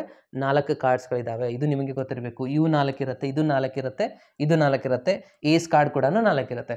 ಇದು ಒಂದಕ್ಕೆ ಪರ್ಟಿಕ್ಯುಲರ್ ಆಗಿ ನಾವು ಏನಂತ ಕರಿತೀವಿ? ಕ್ಲಬ್ ಆಫ್ ಏಸ್ ಅಂತ ಕರಿಬೇಕು. ಇದಕ್ಕೆ ಹಾರ್ಟ್ ಆಫ್ ಏಸ್ ಅಂತ ಕರಿಬೇಕು. ಯಾಕಂದ್ರೆ ಒಂದೊಂದೇ ಇದೆ. ಇದಕ್ಕೆ ಏನಂತೀವಿ? ಸ್ಪೇಡ್ ಆಫ್ ಏಸ್ ಅಂತ ಕರಿತೀವಿ. ಇದು ಕಂಪ್ಲೀಟ್ ಒಂದು ರೋ. ಸ್ಪೇಡ್ ಕಾರ್ಡ್ ಎಷ್ಟಿದೆ ಅಂದಂಗಾಯ್ತು? 13 ಕಾರ್ಡ್ಸ್ಗಳು ಇದ್ದಾವೆ. ಅಂದರೆ ಟೋಟಲ್ ಕಾರ್ಡ್ಸ್ಗಳು ನಮಗೆ ಇರುವಂಥದ್ದು 52 ಕಾರ್ಡ್ಸ್. ಅದರಲ್ಲಿ ಬ್ಲ್ಯಾಕ್ 26, ರೆಡ್ 26. ಬ್ಲ್ಯಾಕಲ್ಲಿ 2 ಬರುತ್ತೆ, ಒಂದು ಕ್ಲಬ್ ಮತ್ತು ಒಂದು ಸ್ಪೇಡ್ ಕಾರ್ಡ್. 13 ಕಾರ್ಡ್. ಹಾರ್ಟಲ್ಲೇ 2 ರೋ ಬರುತ್ತೆ, ಒಂದು ಡೈಮಂಡ್ ಕಾರ್ಡ್ ಮತ್ತು ಒಂದು ಹಾರ್ಟ್ ಕಾರ್ಡ್. ಆಮೇಲೆ ಕಿಂಗ್, ಜಾಕಸ್, ಆಮೇಲೆ ಕ್ವೀನ್, ಇವು ಎಲ್ಲನೂ 4 ಕಾರ್ಡ್ಸ್ ಇರುತ್ತೆ. ಆಮೇಲೆ ಇದಕ್ಕೆ ಈ ಎಲ್ಲ ಕಾರ್ಡ್ಸ್ಗಳಿಗೆ ಇನ್ನೊಂದು ನೇಮ್ ಇದೆ ಸ್ಟೂಡೆಂಟ್ಸ್, ಫೇಸ್ ಕಾರ್ಡ್ಸ್ ಅಂತ. ಇದ್ರ ಮುಖದ ಮೇಲೆ ಫೇಸ್ ಇದೆಯಲ್ಲ, ಕಾರ್ಡ್ ಮೇಲೆ ನೋಡಿ ಫೇಸ್ ಕಾಣಿಸ್ತಾ ಇದೆಯಲ್ಲ, ಇದಕ್ಕೆ ಫೇಸ್ ಕಾರ್ಡ್ಸ್ ಅಂತ ಕರೀತಾರೆ. ಇವು ಟೋಟಲಿ 12 ಕಾರ್ಡ್ಸ್ ಇರುತ್ತೆ. 4+4+4 ಇವು 12 ಇರುತ್ತೆ. ಇದು ಏಸ್ ಕಾರ್ಡ್ಸು 4 ಇರುತ್ತೆ. ಅರ್ಥ ಆಯ್ತಲ್ವಾ? ಸೊ ಇದು ಕಂಪ್ಲೀಟ್ ಆಗಿ ಇರುವಂಥ ಡೀಟೇಲ್ಸು ಕಾರ್ಡ್ಸ್ ಬಗ್ಗೆ. Okay, yes. ಇವಾಗ ಈ ಕ್ವಶನ್ನ ಸಾಲ್ವ್ ಮಾಡೋಣ. ಅವ್ರೇನು ಹೇಳ್ತಾರೆ? 3 ಕಾರ್ಡ್ಸ್ನ ತೊಗೊಳ್ಳಿ. ಒಂದು ಟೋಟಲಿ 52 ಕಾರ್ಡ್ಸ್ಗಳಿದ್ದಾವೆ ಇಲ್ಲಿ. ಇದರಲ್ಲಿ ನೀವು 3 ಕಾರ್ಡ್ಸ್ನ ತೊಗೋಬೇಕಾಗಿರೋದು. ಓಕೆ, ಅಗೇನ್ ಇಲ್ಲಿನ ಏನು ಹೇಳ್ತಾ ಇದ್ದಾರೆ ನೋಡಿ, ಅಬ್ಸರ್ವ್ ಮಾಡಿ. 3 ಕಾರ್ಡ್ಸ್ನ ತಗೋಬೇಕು ವಿತೌಟ್ ರಿಪ್ಲೇಸ್ಮೆಂಟ್. ಇದು ಬಹಳ ಇಂಪಾರ್ಟೆಂಟ್, ಇದನ್ನು ನಾವು ನೋಡಬೇಕು. ವಿತೌಟ್ ರಿಪ್ಲೇಸ್ಮೆಂಟ್ ನೀವು ತಗೊಳ್ಳುವಂಥ ಕಾರ್ಡ್ ಯಾವ ಥರ ಆಗಿರಬೇಕು? Find the probability that first 2 cards are king, ಆಮೇಲೆ ಏಸ್ ಆಗಿರಬೇಕು. ಓಕೆ, ಸೊ ನಾನು ಇವಾಗ ಫಸ್ಟ್ ಒಂದು ತಗೋತೀನಿ. First drawn card is a king card. Total cards ಎಷ್ಟಿದ್ದಾವೆ? 52 ಇದೆ. ಅದರಲ್ಲಿ ಕಿಂಗ್ ಕಾರ್ಡ್ಸ್ ಎಷ್ಟಿದೆ ಅಂತ ಹೇಳಿದೆ ನಾನು ಇವಾಗಲೇ? 4 ಕಿಂಗ್ ಕಾರ್ಡ್ಸ್ ಇದೆ. ಅಂದರೆ 4/52 ಆಯಿತಾ? ಓಕೆ, ನಾನು ಸೆಕೆಂಡ್ ಒನ್ ತೊಗೊಳ್ಳುವಂಥ ಕಾರ್ಡು ಕೂಡ ಏನಾಗಿರಬೇಕು? ಕಿಂಗ್ ಕಾರ್ಡೇ ಆಗಿರಬೇಕು. ಅಂದರೆ ಕೆ ಗಿವನ್ ಬೈ ಕಿ. ಯಾಕಂದರೆ ಫಸ್ಟ್ ಒನ್ ಕಿಂಗ್ ತೊಗೊಂಡಿದ್ದೀನಿ ನಾನು ಆಲ್ರೆಡಿ. ಆಗ ಸೆಕೆಂಡ್ ಒನ್ ತೊಗೊಳ್ಳುವಾಗ ಏನಾಗಿಬಿಡುತ್ತೆ? ಇದು 51 ಕಾರ್ಡ್. ಯಾಕಂದರೆ ಒಂದು ಕಡಿಮೆ ಆಯಿತು. ಅವಾಗ ಕಿಂಗ್ ಕಾರ್ಡಲ್ಲೇನು ಒಂದು ಕಡಿಮೆ ಆಗಬೇಕಲ್ವಾ? ಇವಾಗ ಏನಾಯ್ತು? ಇದು 3/51 ಆಗುತ್ತೆ. ಅದಾದಮೇಲೆ ನೆಕ್ಸ್ಟ್ ಒನ್ ಏನು ಹೇಳ್ತಾರೆ? ಥರ್ಡ್ ಒನ್ ಏನಾಗಿರ್ಬೇಕಂತ ಹೇಳ್ತಾರೆ ಅವರು? ಏಸ್ ಕಾರ್ಡ್ ಆಗಿರಬೇಕು. Again given by K into K ಅಂತ. ಯಾಕಂದರೆ ಇವೆರಡನ್ನ ಹಿಡ್ಕೊಂಡು ಇಲ್ಲಿ ಬರೀಬೇಕಾಗುತ್ತೆ. ಥರ್ಡ್ ಇವೆಂಟ್ ಆಗುತ್ತೆ ಇದು. ಓಕೆ, ಇವೆರಡರದ್ದು ಇಂಟರ್ಸೆಕ್ಷನ್ ಅಥವಾ ಇಂಟರ್ಸೆಕ್ಷನ್ ಹಾಕಿ ಬರೆದ್ರು ಕೂಡ ನಡೆಯುತ್ತೆ ಫ್ರೆಂಡ್ಸ್. ಇದು 3 ಇವೆಂಟ್ ಬಂದಾಗ ಈ ಥರ ಬರೀಬೇಕು. ಅಂದರೆ ಇವಾಗ ಏನು ಹೇಳ್ತಾ ಇದ್ದೀರಿ ಅಂದರೆ, ಇವಾಗ 2 ಕಾರ್ಡ್ ಆಲ್ರೆಡಿ ಹೋಗಿದೆ. ಅಂದರೆ ಟೋಟಲ್ ಆಗಿ ಉಳಿದಿರೋ ಕಾರ್ಡ್ಸು 50. ಇಲ್ಲೇನು ಬರೀಬೇಕಪ್ಪ ಅಂದರೆ ಏಸ್ ಕಾರ್ಡ್ಸ್ ಹೇಗಿದೆ ಹಾಗೆ ಇದೆ. ಏಸ್ ಟೋಟಲ್ ಎಷ್ಟಿದ್ದಾವೆ? 4 ಇದ್ದಾವೆ. ಅಂದರೆ 4/15. ಈ 3ರದ್ದು ಮಲ್ಟಿಪ್ಲಿಕೇಶನ್ ರೂಲ್ನ ಹಾಕ್ಬಿಡ್ಬೇಕು. ಅಂದರೆ probability of K into A. ಅಥವಾ ನೀವು ಈ ಥರನೂ ಬರಿಬೋದು, probability of K intersection A. ಎರಡೂ ಮೀನಿಂಗ್ ಒಂದೇ ಆಗಿರುತ್ತೆ ಸ್ಟೂಡೆಂಟ್ಸ್. ಓಕೆ, ಕೆಲವೊಂದು ಸತಿ ಇಂಟರ್ಸೆಕ್ಷನ್ ಯೂಸ್ ಮಾಡಲ್ಲ, ಹಾಗೇ ಬರೀತಾರೆ. ಇಲ್ಲಿ ಬರೆದಿದ್ದಾರೆ ನೋಡಿ ಈ ಥರ. ಓಕೆ, ಇದರದ್ದು ಫಾರ್ಮಲ್ ಏನಾಗುತ್ತೆ? ಈ 3ರದ್ದು ರಿಸಲ್ಟ್ಸದ್ದು. ಅಂದರೆ probability of K into probability of K given by K into probability of A given by K into K. K into K ಅಂದರೆ ಕೆ ಇಂಟರ್ಸೆಕ್ಷನ್ ಕೆ ಅಂದಾಗೆ. ಓಕೆ, ಎಲ್ಲದರ ವ್ಯಾಲ್ಯೂ ಆಲ್ರೆಡಿ ಇಲ್ಲಿ ಸಿಕ್ಕಿದೆ. 4/52, 3/51 ಇಂಟು 4/50. ಇದನ್ನು ಕ್ಯಾಲ್ಕುಲೇಷನ್ ಮಾಡಿ. 4 1 ಜಾ, ಓಕೆನಾ? ಅಗೇನ್ ಎಷ್ಟು ಉಳಿತು ಅಂದರೆ 4 3 ಜಾ ಅಂದರೆ 413 ಆಗುತ್ತೆ. ಅಗೇನ್ ಇಲ್ಲಿ ಏನಾದರೂ ಕ್ಯಾನ್ಸಲ್ ಆಗುತ್ತೆ ನೋಡಿ, 2 ಜಾ ಕ್ಯಾನ್ಸಲ್ ಆಗುತ್ತೆ, 225 ಜಾ, ಕರೆಕ್ಟ್ ಅಲ್ವಾ? ಸೊ ಮತ್ತೆ ಇಲ್ಲಿ ಕ್ಯಾನ್ಸಲ್ ಆಗುತ್ತೆ, ಅಬ್ಸರ್ವ್ ಮಾಡಿ. 3 1 ಜಾ ಅಂತ ನಾವು ತೊಗೊಂಡು ಅಂತ ಅಂದ್ಕೊಳ್ಳಿ. 3 1 ಜಾ ಅಂದರೆ 2 ಉಳಿತು, 2 7 ಅಂದರೆ 17 ಆಯಿತು. ಓಕೆ, ಸೊ ಇವಾಗ ಮೇಲ್ಗಡೆ ಇರೋದೆಲ್ಲನೂ ಮಲ್ಟಿಪ್ಲೈ ಮಾಡಿ. ಇಲ್ಲಿ 1 ಇದೆ, ಇಲ್ಲಿ 1 ಇದೆ, ಅಂದರೆ 2 ಆಯಿತು. ಅಗೇನ್ 13 ಇಂಟು 17 ಇಂಟು 25 ಇದನ್ನು ಮಲ್ಟಿಪ್ಲೈ ಮಾಡಬೇಕು ಸ್ಟೂಡೆಂಟ್ಸ್. ಮಲ್ಟಿಪ್ಲೈ ಮಾಡಿ ಎಷ್ಟು ಬರುತ್ತೆ ನೋಡಿ, ಅಬ್ಸರ್ವ್ ಮಾಡಿ. 5525 ಇಷ್ಟು ಬರುತ್ತಾ ಅಂತ ಅಬ್ಸರ್ವ್ ಮಾಡಿ ಸ್ಟೂಡೆಂಟ್ಸ್. ಸ್ಟೂಡೆಂಟ್ಸ್ ಕರೆಕ್ಟ್ ಇದೆ ಅಲ್ವಾ? 5525 ಇಸ್ ದ ಆನ್ಸರ್. ಇದು ನಮ್ಮದು ಲಾಸ್ಟ್ ಆನ್ಸರ್ ಆಗಿದೆ. ಅರ್ಥ ಆಯ್ತಲ್ವಾ? ಸೊ ಯಾವ ಥರ ಮಾಡಬೇಕು ಅನ್ನೋದನ್ನು. ಓಕೆ, ಸೊ ಇವಾಗ ನಾವು ನೆಕ್ಸ್ಟ್ ಕ್ವಶನ್ನ ನೋಡ್ತಾ ಹೋಗೋಣ. ಓಕೆ, ನೆಕ್ಸ್ಟ್ ಒನ್ ಏನು ಬರುತ್ತಾ ಇದೆಯಪ್ಪ ಅಂದರೆ concept independent event. Okay, so ಈ ಕಾನ್ಸೆಪ್ಟ್ ಬಗ್ಗೆ ನಾವು ಇವಾಗ ಡಿಸ್ಕಷನ್ ಮಾಡೋಣ. ಇಂಡಿಪೆಂಡೆಂಟ್ ಇವೆಂಟ್ ಅಂದರೆ ಏನು? ಇಂಡಿಪೆಂಡೆಂಟ್ ಹೆಸರು ಹೇಳ್ತಾ ಇದೆ, ಮತ್ತೊಂದು ಇವೆಂಟ್ ಮೇಲೆ ಡಿಪೆಂಡ್ ಆಗದೇ ಇರುವಂಥದ್ದು. ಸೊ ಯಾವ ಥರ? ಸೊ ಇವಾಗ ನೋಡಿ, ನಾವು ಇಲ್ಲಿವರೆಗೂ ಕಂಡೀಷನಲ್ ಪ್ರೊಬ್ಯಾಬಿಲಿಟಿನ ಯೂಸ್ ಮಾಡ್ತಾ ಇದ್ದೀವಿ. ಯಾವ ಥರ ಅಂದರೆ probability of E given by F. ಅಂದರೆ ಇ ಏನಾಗಿದೆ? ಎಫ್ ಮೇಲೆ ಡಿಪೆಂಡ್ ಆಗಿದೆ. ಓಕೆ, ನಾವು ಫಸ್ಟ್ ಇಯರಲ್ಲಿ ಏನು ಮಾಡ್ತಾ ಇದ್ವಿ? ಡೈರೆಕ್ಟಾಗಿ ಪ್ರೊಬ್ಯಾಬಿಲಿಟಿ ಆಫ್ ಇನ ಫೈಂಡ್ ಮಾಡ್ತಾ ಇದ್ದೀವಿ. ಇದು ಡಿಪೆಂಡೆಂಟ್ ಇತ್ತು. ಓಕೆ, ಸೊ ಇವಾಗ ಇಂಡಿಪೆಂಡೆಂಟ್ ಇವೆಂಟ್ ಮಾಡ್ಕೋಬೇಕು ಇದನ್ನು ಕೂಡ. ಅಂತಂದರೆ ಯಾವಾಗ ಇಂಡಿಪೆಂಡೆಂಟ್ ಅಂತ ಹೇಳ್ಬೋದು ಅಂದರೆ, ಈ ಪ್ರೊಬ್ಯಾಬಿಲಿಟಿ ಆಫ್ ಇ ಆನ್ಸರ್ ಮಾಡ್ತೀವಿ, ಇದರ ಆನ್ಸರ್ನು 1/2 ಇದೆ, ಇದರ ಆನ್ಸರ್ನು 1/2 ಇದೆ. ಅಂದರೆ ಇದು ಮಾಡೋ ಜरूरत ಇದು ಇದ್ರ ಮೇಲೆ ಡಿಪೆಂಡ್ ಇಲ್ಲ. ಡೈರೆಕ್ಟ್ ಹಾಗೆ ಮಾಡಿದ್ರೆ ಆನ್ಸರ್ ಬರ್ತಾ ಇದೆಯಲ್ವಾ? ಸೊ ಆಗ ನಾವು ಹೇಳ್ಬೋದು ಇ ಈಸ್ ಇಂಡಿಪೆಂಡೆಂಟ್ ಅಂತ. ಯಾವಾಗ probability of E answer equals to probability of E given by F the answer ಎರಡೂ ಸೇಮ್ ಆಗಿದ್ದರೆ ಆಗ ನಾವು ಇಲ್ಲಿ ಹೇಳಕ್ಕೆ ಬರುತ್ತೆ ಸ್ಟೂಡೆಂಟ್ಸ್, ಇ ಅನ್ನುವಂಥ ಇವೆಂಟ್ ಏನಾಗಿದೆ? E is a independent event ಅಂತ ಹೇಳಿ. ಇಂಡಿಪೆಂಡೆಂಟ್ ಇವೆಂಟ್ ಆಗಿದೆ ಅಂತ ಬರೀಬೇಕು ಬರುತ್ತೆ. ಓಕೆ. ಸೊ ಅದೇ ಥರನಾಗಿ ಎಫ್ನ ಬರಿಬೇಕಾಗಿತ್ತಂದ್ರೆ ಅದನ್ನು ಅದೇ ಕಂಡೀಷನ್ ಆಗುತ್ತೆ. ಯಾವ ಥರ ಅಂದರೆ ಪ್ರೊಬ್ಯಾಬಿಲಿಟಿ ಆಫ್ ಎಫ್ ಆನ್ಸರು ಡೈರೆಕ್ಟಾಗಿ ಮಾಡೋದು, ಅವ್ರು ಎಫ್ ಗಿವನ್ ಬೈ ಇ ಇದು ಮಾಡೋದು ಜरूरत ಬರೋದಿಲ್ಲ ಇವಾಗ. ಯಾಕಂದರೆ ಡೈರೆಕ್ಟಾಗಿ ಮಾಡಿದ್ರೆ ಆನ್ಸರ್ ಬರ್ತಾ ಇದೆ ಅಲ್ವಾ. ಇದರ ಆನ್ಸರ್ನು ಅಷ್ಟೇ ಇದೆ, ಇದರ ಆನ್ಸರ್ ಇವಾಗ 1/3 ಬಂತು, ಇದನ್ನು 1/3 ಬಂದರೆ ಇದು ಮಾಡುವಂಥ ಜरूरत ಇಲ್ಲ ಫಾರ್ಮುಲಾ ಹಚ್ಚಿ. ಯಾಕಂದರೆ ಡೈರೆಕ್ಟ್ ಆನ್ಸರ್ ಕರೆಕ್ಟ್ ಬರ್ತಾ ಇದೆ. ಅಂದರೆ ಎಫ್ ಅನ್ನೋದು ಏನಾಗಿದೆ ಅಂದಂಗೆ ಆಯಿತು, ಇಂಡಿಪೆಂಡೆಂಟ್ ಇವೆಂಟ್ ಆಗಿದೆ, ಈ ಮೇಲೆ ಡಿಪೆಂಡ್ ಇಲ್ಲ ಅಂತ ಅರ್ಥ. ಆಗ ನಾವು ಬರಿಬೋದು ಇದನ್ನು F is a independent event ಅಂತ ಬರೀಲಿಕ್ಕೆ ಆಗುತ್ತೆ. ಸೊ ಇದು ಪರ್ಟಿಕ್ಯುಲರ್ ಸಪ್ರೇಟ್ ಒನ್ ಇವೆಂಟ್ನ ನಾವು ತೊಗೊಂಡ್ವಿ. ಎಟ್ ಎ ಟೈಮ್ ಎರಡು ಇವೆಂಟ್ ಇಂಡಿಪೆಂಡೆಂಟ್ ಇದೆ ಅಂತ ನಾವು ಯಾವ ಥರ ಹೇಳಬೇಕು, E and F are independent ಇದೆ ಅಂತ ಯಾವ ಥರ ನಾವು ಡಿಫೈನ್ ಮಾಡಬೇಕು ಅನ್ನೋದನ್ನು ನೋಡೋಣ. ಆ್ಯಕ್ಚುಲಿ ಡೆಫಿನಿಷನ್ ಇಲ್ಲಿಂದ ಸ್ಟಾರ್ಟ್ ಆಗುವಂಥದ್ದು ಸ್ಟೂಡೆಂಟ್ಸ್. ಏನಿದೆ ನೋಡಿ ಡೆಫಿನಿಷನ್ ಏನು ಹೇಳುತ್ತೆ. ಡೆಫಿನಿಷನಲ್ಲಿ ಫಸ್ಟ್ ಅವರು ಡಿಸ್ಕಷನ್ ಮಾಡಿದ್ದು ಮಲ್ಟಿಪ್ಲಿಕೇಶನ್ ರೂಲ್ ಪ್ರೊಬ್ಯಾಬಿಲಿಟಿ ಫಾರ್ಮುಲಾನ, ಕರೆಕ್ಟ್ ಅಲ್ವಾ. ಓಕೆ, ಇಲ್ಲೇನು ಹೇಳ್ತಾ ಇದ್ದಾರೆ ನೋಡಿ, 2 ಇವೆಂಟ್ಸ್ ಇದ್ದಾವೆ. ಸೊ ಇದಂದ್ರೆ ಇವಾಗಲೇ ನಾನು ಹೇಳಿದೆ ಎಫ್ ಮತ್ತು ಇದರದ್ದು probability of F given by. ಅವಾಗ ನಾವು ಹೇಳ್ಬೋದು ಎಫ್ ಅನ್ನೋದು ಇಂಡಿಪೆಂಡೆಂಟ್ ಆಗಿದೆ. ಇ ಗಿವನ್ ಬೈ ಅದು ಇದ್ರದ್ದು ಆನ್ಸರ್ ಪ್ರೊಬ್ಯಾಬಿಲಿಟಿ ಆಫ್ ಇ ಬಂದರೆ ಆಗ ಇ ಆ್ಯಂಡ್ ಎಫ್ ಎರಡೂ ಇಂಡಿಪೆಂಡೆಂಟ್ ಆಗಿದೆ ಅಂತ ನಾವು ಹೇಳ್ಬೋದು. ಆಗ ಬರುವಂಥದ್ದು ಈ ಒಂದು ಕಂಡೀಷನ್. ಇದು ಎಲ್ಲಿಂದ ಬಂತಪ್ಪ ಅಂತಂದರೆ, ಓಕೆ, ಸೊ ಇವಾಗ ನಾವು ಅಬ್ಸರ್ವ್ ಮಾಡಿ ಮಲ್ಟಿಪ್ಲಿಕೇಶನ್ ರೂಲ್ ಪ್ರೊಬ್ಯಾಬಿಲಿಟಿ ಏನು ಹೇಳುತ್ತೆ, probability of E intersection F is equals to probability of ಇನ ನಾನು ತೊಗೊಂಡ್ರೆ ಇಲ್ಲಿ ಏನು ಬರೀತೀವಿ ನಾವು, ಪ್ರೊಬ್ಯಾಬಿಲಿಟಿ ಆಫ್ ಇ, ಸಾರಿ ಇಲ್ಲಿ ಫಸ್ಟ್ ಎಫ್ ಬರಬೇಕಲ್ವಾ, ಎಫ್ ಗಿವನ್ ಬೈ ಇ ಅಂತ ಬರಿತೀವಿ. ಇದು multiplication rule probability formula. Okay, ಇವಾಗಲೇ ನಾನು ಇಲ್ಲಿ ಬರೆದಿದ್ದೀನಿ ಪಿ ಆಫ್ ಇನ ಆ್ಯಸ್ ಇಟ್ ಈಸ್ ಬರ್ಕೊತಾ ಇದ್ದೀನಿ. ಈ F given by E, F given by E ಏನಾಗಿದೆ ಇಲ್ಲಿ, ಎಫ್ ಅನ್ನೋದು ಇಂಡಿಪೆಂಡೆಂಟ್ ಆಗಿದೆ. ಸೊ ಇವಾಗ ಇದನ್ನು ಬರೆಯುವಂಥ ಜरूरत ಇಲ್ಲ. ಆಗ ನಾನು ಇಲ್ಲಿ ಏನು ಮಾಡ್ತೀನಿ, ಪಿ ಆಫ್ ಎಫ್ ಅಂತ ಬರಿತೀನಿ. Probability of E intersection F the answer P of E into P of ಎಫ್ಗೆ ಈಕ್ವಲ್ ಆಗಿಬಿಟ್ರೆ ಆಗ ನಾವು ಹೇಳಿಕ್ಕೆ ಬರುತ್ತೆ E and F are independent, ಎರಡೂ ಏನಾಗಿದೆ ಇಂಡಿಪೆಂಡೆಂಟ್ ಇವೆಂಟ್ ಆಗಿದೆ ಅಂತ ಹೇಳಿಕ್ಕೆ ಬರುತ್ತೆ. ಅದನ್ನೇ ಅವರು ಇಲ್ಲಿ ಯೂಸ್ ಮಾಡಿರುವಂಥದ್ದು. ನೀವು ಇಲ್ಲಿ ಅಬ್ಸರ್ವ್ ಮಾಡಬಹುದು. ಯಾವುದ್ರ ಹೆಲ್ಪ್ ತೊಗೊಂಡಿದ್ದಾರೆ ಅಂದರೆ ಮಲ್ಟಿಪ್ಲಿಕೇಶನ್ ರೂಲ್ ಆನ್ ಪ್ರೊಬ್ಯಾಬಿಲಿಟಿ ಫಾರ್ಮುಲಾನ ಯೂಸ್ ಮಾಡಿ. ಸರ್ ಇನ್ನೊಂದು ಫಾರ್ಮುಲಾ ಇದೆಯಲ್ವಾ, ಸೊ ಆ ಫಾರ್ಮುಲಾನು ಅಪ್ಲೈ ಮಾಡಿ. ಏನಿದೆ ಇನ್ನೊಂದು ಫಾರ್ಮುಲಾ, ಫಸ್ಟ್ ಎಫ್ ಇದ್ರದ್ದು, ಎಫ್ ಇತ್ತಂದರೆ ಅವಾಗ ಏನಾಗುತ್ತೆ ಇಲ್ಲಿ ಇ ಗಿವನ್ ಬೈ ಎಫ್ ಅಂತ ಬರೀತಿದ್ವಿ, ಕರೆಕ್ಟ್ ಅಲ್ವಾ. ಸೊ ಇದು ಎಫ್ನ ಆ್ಯಸ್ ಇಟ್ ಈಸ್ ಬರ್ಕೋತೀರಾ. E given by F, E given by F ಇದ್ದಾಗೂ ಏನಿದೆ, ಇ ಅನ್ನೋದು ಇಂಡಿಪೆಂಡೆಂಟ್ ಆಗಿದೆ. ಆಗ ನೀವೇನು ಬರೀತೀರಾ, ಪಿ ಆಫ್ ಇ ಅಂತಲೇ ಬರೀತೀರಾ. ಅಗೇನ್ ಎರಡು ಸೇಮೇ ಆಯ್ತಲ್ವಾ, ಇದು ಮತ್ತು ಇದು result E into F or E F into ಎರಡು ಒಂದೇ ಆಗುತ್ತೆ. ಅಂದರೆ ನಮಗೆ ಸಿಕ್ಕಿರುವಂಥ ಫಾರ್ಮುಲಾ ಏನಾಯ್ತಪ್ಪ ಅಂದರೆ ಇಂಡಿಪೆಂಡೆಂಟ್ ಇವೆಂಟ್ ಅಂತ ಜೀರೋ ಮಾಡುವಂಥದ್ದಲ್ಲ ಫ್ರೆಂಡ್ಸ್, ಇಂಟರ್ಸೆಕ್ಷನ್ ಆನ್ಸರ್ ಪ್ರೊಬ್ಯಾಬಿಲಿಟಿ ಇದು ಅವೆರಡರದ್ದು ಸಪರೇಟಾಗಿ ಮಾಡಿರುವಂಥ ಪ್ರೊಬ್ಯಾಬಿಲಿಟಿ ಇದು ಇಂಟು ಮಾಡಿದ ತಕ್ಷಣ ಇವೆರಡದ್ದು ಆನ್ಸರ್ ಸೇಮ್ ಅಂದರೆ ಆಗ ನಾವು ಹೇಳಿಕ್ಕೆ ಬರುತ್ತೆ ಇ ಮತ್ತು ಎಫ್ ಏನಾಗಿದೆ ಇಂಡಿಪೆಂಡೆಂಟ್ ಇವೆಂಟ್ ಆಗಿದೆ ಅಂತ. ಓಕೆ, ಸೊ ಇದನ್ನು ನಾನು ಎಕ್ಸಾಂಪಲ್ ಮೂಲಕ ಇನ್ನೂ ಕ್ಲಿಯರಾಗಿ ಎಕ್ಸ್ಪ್ಲೇನ್ ಮಾಡಲಿಕ್ಕೆ ಆಗುತ್ತೆ. ಎಕ್ಸಾಂಪಲ್ ನೋಡಿದ ಮೇಲೆ ನಿಮಗೆ ಇನ್ನಷ್ಟು ಕ್ಲಿಯರಿಟಿ ಬರುತ್ತೆ. ಓಕೆ, ಸೊ ಏನಿದೆ ಎಕ್ಸಾಂಪಲ್ ನೋಡಿ.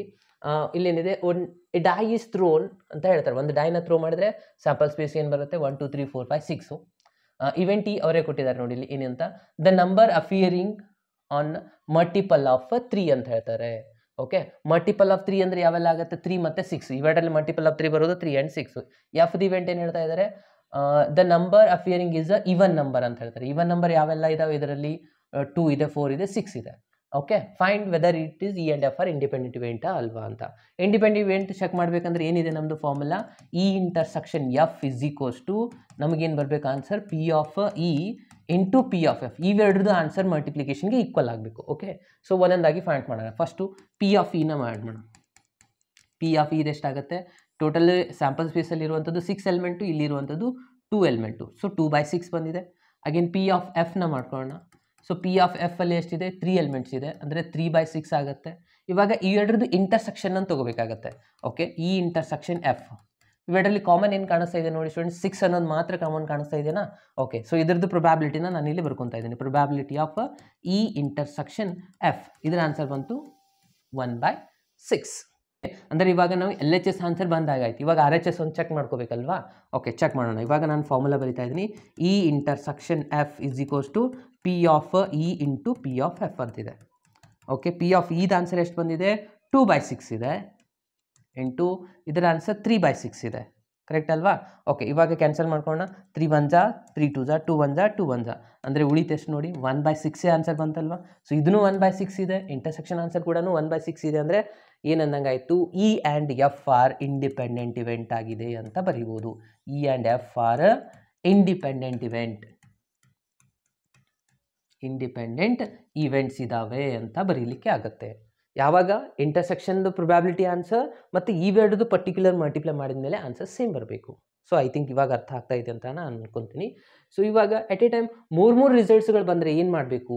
ಓಕೆ, ಸೊ ಅದೊಂದು ಫಾರ್ಮುಲಾನ ನಾನು ನಿಮಗೆ ಇಲ್ಲಿ ಡಿಸ್ಕಷನ್ ಮಾಡ್ತೀನಿ. ಎಟ್ ಎ ಟೈಮ್ 3 ಇವೆಂಟ್ ಇತ್ತು ಅಂದರೆ ಆವಾಗ ನಾವು ಯಾವ ಥರ ಒಂದು ಫಾರ್ಮುಲಾನ ಯೂಸ್ ಮಾಡಬೇಕು? 3 ಇವೆಂಟ್ ಬಂದರೆ probability of A intersection B intersection C.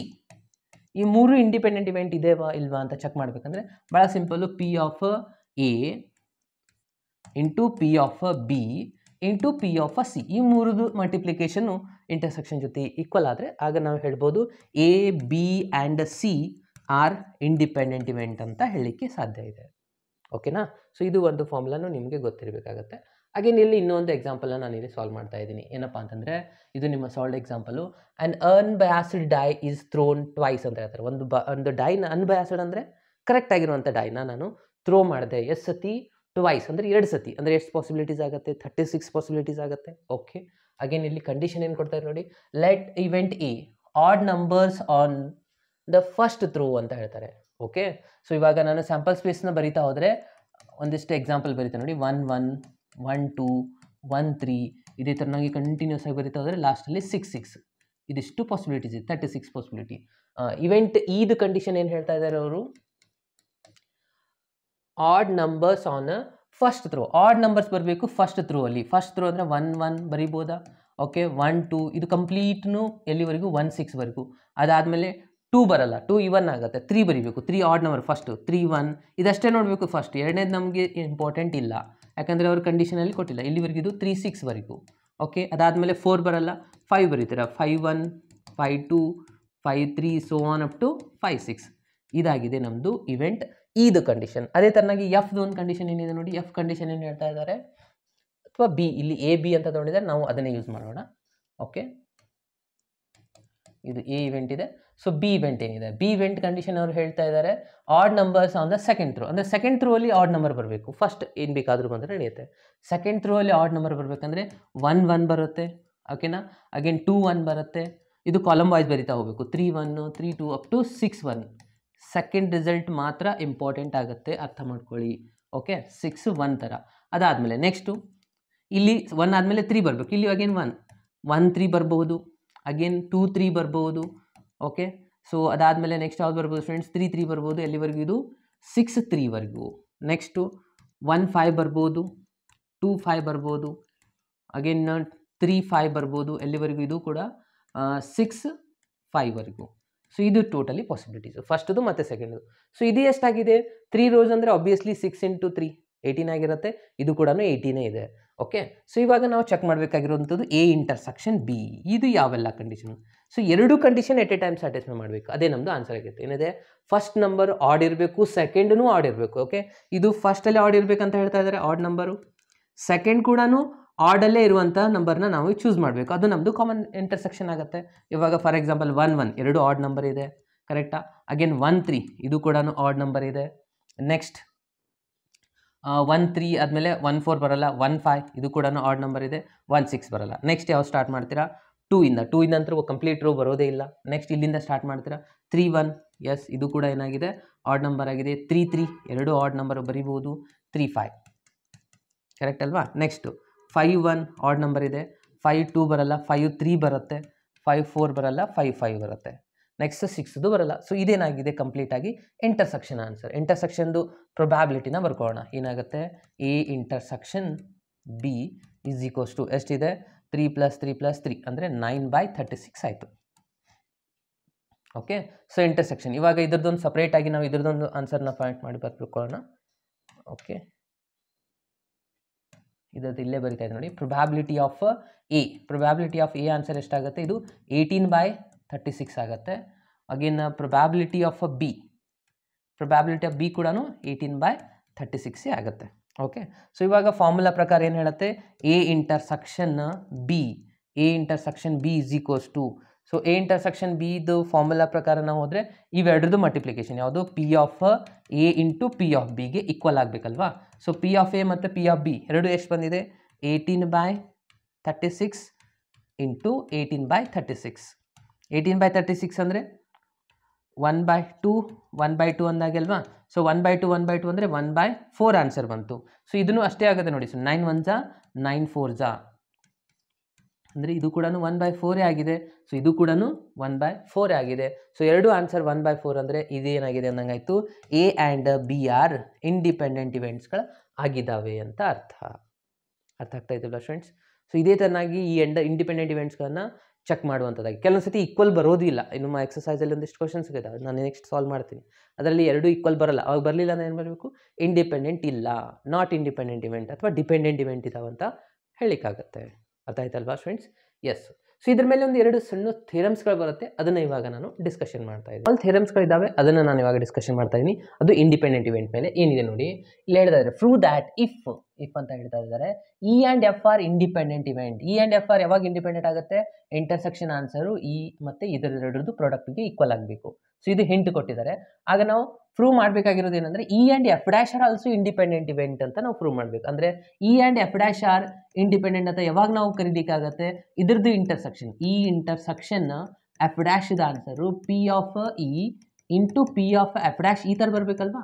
ಆಗ ನಾವು ಹೇಳ್ತೀವಿ E and F dash are independent event ಇದ್ದಾವೆ ಅಂತ ಹೇಳಿ. ಓಕೆ. ಸೊ ಇದನ್ನು ನಾವು ಇವಾಗ ಪ್ರೂವ್ ಮಾಡಬೇಕಾಗಿರುವಂಥದ್ದು. ಓಕೆ. ಸೊ ಇವಾಗ ನೋಡಿ ಫ್ರೆಂಡ್ಸ್, ನಾನಿಲ್ಲಿ ಫಸ್ಟು ಇವೆಂಟ್ ಇನ ತೊಗೊತಾ ಇದ್ದೀನಿ. ಓಕೆ. ಸೊ ಇವೆಂಟ್ ಇಯಲ್ಲಿ event E is equals to, okay friends. So ನಾನಿಲ್ಲಿ event E is equals to ಬರ್ಕೊತಾ ಇದ್ದೀನಿ. ಏನು ಬರೀತಾ ಇದ್ದೀನಿ ಅಂದರೆ ಇಲ್ಲೊಂದು ವೆನ್ ಡಯಾಗ್ರಾಮ್ನ ನಾನು ತೋರಿಸಿದೆ ನೋಡಿ. ಇವಾಗ ಇಲ್ಲಿ ಕಂಪ್ಲೀಟ್ ಇದೊಂದು ಇದು ಸರ್ಕಲ್ ಇದೆ ಅಲ್ವಾ, ಈ ಸರ್ಕಲ್ಗೆ ನಾನು ಏನಂತ ಬರೀತೇನೆ ಅಂದರೆ E intersection F dash union E intersection F ಅಂತ ಬರಿತೀನಿ. ಇವೆರಡೂ ಕೂಡಿದರೆ ಇ ಬರುತ್ತೆ ಅಂತ ಹೇಳ್ತಾ ಇದ್ದೀನಿ. ಬರುತ್ತೆ ನೋಡಿ ಫ್ರೆಂಡ್ಸ್. ಯಾವ ಥರ ಆಗುತ್ತೆ ಇಲ್ಲಿ ಅಬ್ಸರ್ವ್ ಮಾಡ್ತಾ ಹೋಗಿ.